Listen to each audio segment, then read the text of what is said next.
When p is 1 by 3, x plus 1, that is 1 by 3 plus 1, numerator positive, and x minus 1, that is 1 by 3 minus 1, denominator negative. So positive by negative, the result is negative. So option A wrong option, option C also wrong option. If p is equal to 1 by 3, then x plus 1 equal to 1 by 3 plus 1, that is 1 by 3.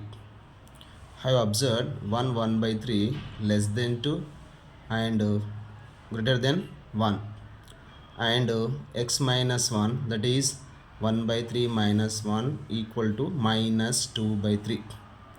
So which is less than 0 and greater than minus 1. So p of x equal to 1 by 3 by minus 2 by 3. So 1 by 3 is nearer to 1.5, that is 1.5, minus 2 by 3 is nearer to, that is 3 quarters, that is 0.75, minus 0.75.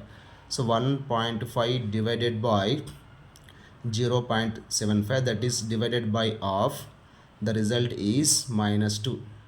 So 0.75 double 1.5, that is nearer to answer minus 2. So option B wrong, option D is correct option.